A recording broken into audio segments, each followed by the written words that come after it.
Hello दोस्तों, फिर से हाजिर हूँ एक और महत्वपूर्ण वीडियो लेकर। आज की इस वीडियो में हम 12th फिजिक्स का एक बहुत ही महत्वपूर्ण प्रश्न तैयार करने वाले हैं और यह गारंटी वाला प्रश्न है कि इस साल आपके पेपर में यह प्रश्न आने वाला है, जो कि है आइंस्टीन का प्रकाश वैद्युत समीकरण, जो वेरी वेरी इम्पोर्टेंट प्रश्न है। और आज हम बिल्कुल इसको सिंपल तरीके से तैयार करने वाले हैं, तो वीडियो को अंत तक जरूर देखिएगा। पसंद आए तो लाइक कीजिएगा, ज़्यादा से ज़्यादा हो सके शेयर कीजिएगा, नए हो तो सब्सक्राइब जरूर कीजिएगा।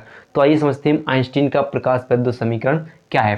तो सबसे पहले जानते हैं कि आइंस्टीन ने प्रकाश वैद्युत प्रभाव की व्याख्या किसके आधार पर की थी, तो क्वांटम प्रकृति के आधार पर की थी। तो उन्होंने क्या बताया था कि मान लीजिए जब कोई एक धातु है, क्या कोई एक धातु है, ऐसे हम क्या मान लेते हैं, धातु है, तो धातु की सतह पर कोई फोटोन, फोटोन जानते हो फोटोन क्या होता है, तो फोटोन यानी जो प्रकाश ऊर्जा के जिन छोटे छोटे बंडलों के रूप में चलता है उन्हें हम फोटोन कहते हैं। तो ये क्या हो जाएगा, फोटोन।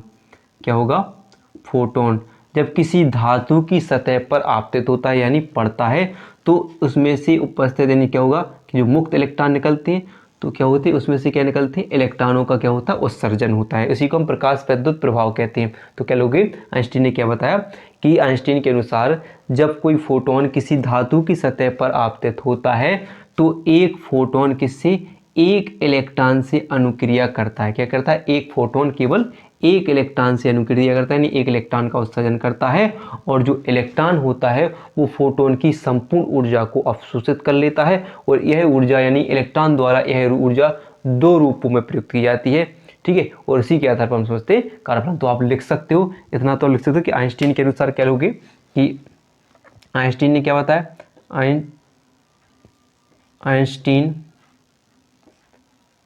के अनुसार, आइंस्टीन ने क्या बताया था कि आइंस्टीन के अनुसार जब फोटोन किसी धातु की सतह पर आपतित होता है, यानी जब फोटोन किसी धातु की सतह, मैंने क्या बताया कि धातु की सतह पर आपतित होता है,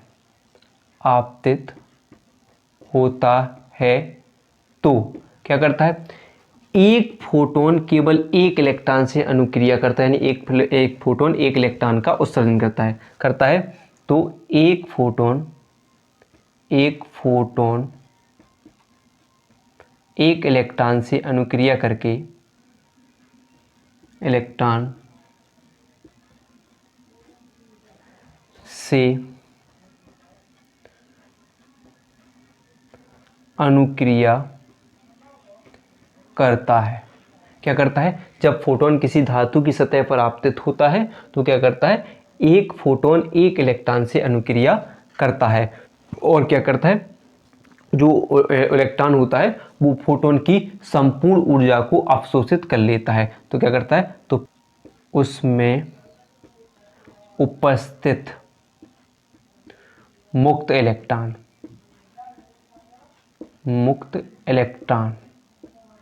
क्या है, जो मुक्त इलेक्ट्रॉन है, जो धातु की सतह से जो इलेक्ट्रॉन उत्सर्जित हुआ, तो उसमें उपस्थित मुक्त इलेक्ट्रॉन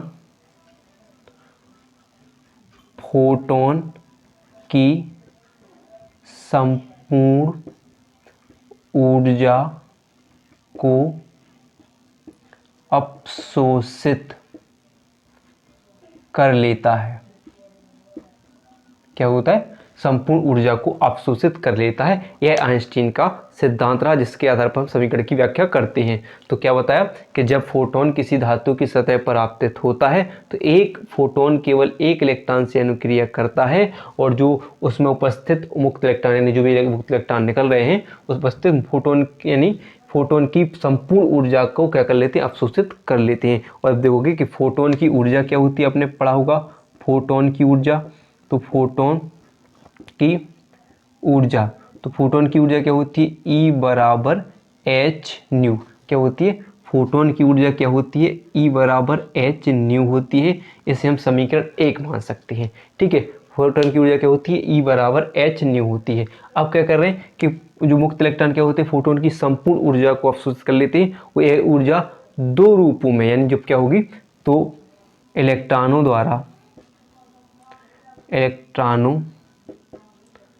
द्वारा प्राप्त ऊर्जा दो रूपों में प्रयुक्त होगी। कितने रूपों में? अब जो इलेक्ट्रॉन ने ऊर्जा प्राप्त की है फोटोन से वो दो रूपों में प्रयुक्त होगी। तो पहली कौन सी होगी? फर्स्ट होगी कार्यफलन के रूप में। कार्यफलन के रूप में।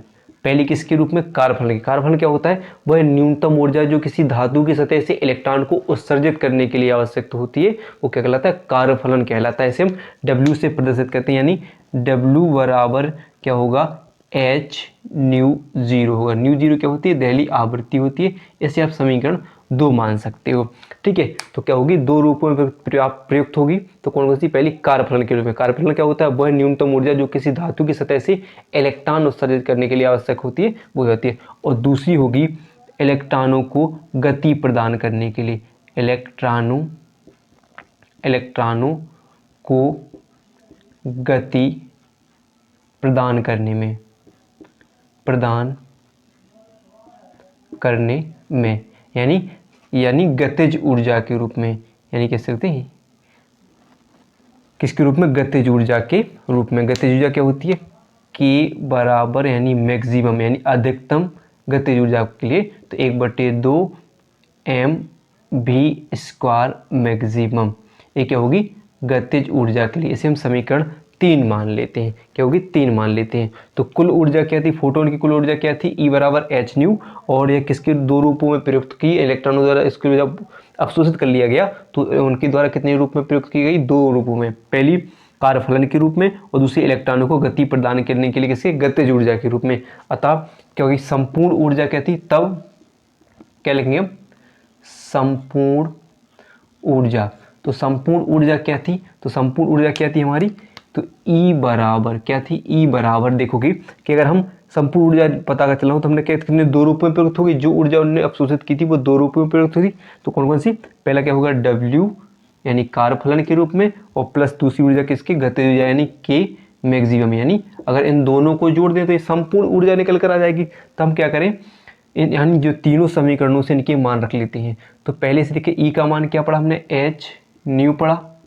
W की जगह क्या लिखो हम? H mu zero plus K की जगह क्या लिखोगे? 1/2 mv² मैक्सिमम अधिकतम हो जाएगी। नहीं अगर आप क्या करो कि 1/2 को यहीं लिखने दो। 1/2 mv² मैक्सिमम बराबर क्या करो कि गतिज यानी जो कार्यफलन वाली ऊर्जा, कार्यफलन को किसके पास?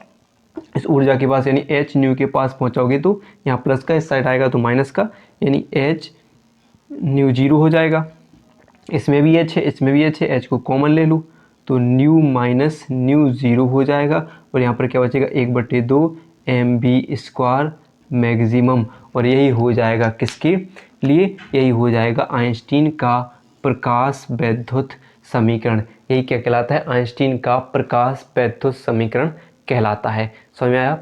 तो बहुत ही सिंपल है, आसान तरीके से इसको बताया गया है। तो वीडियो पसंद आई हो तो वीडियो को लाइक और चैनल को सब्सक्राइब करना ना भूलिएगा।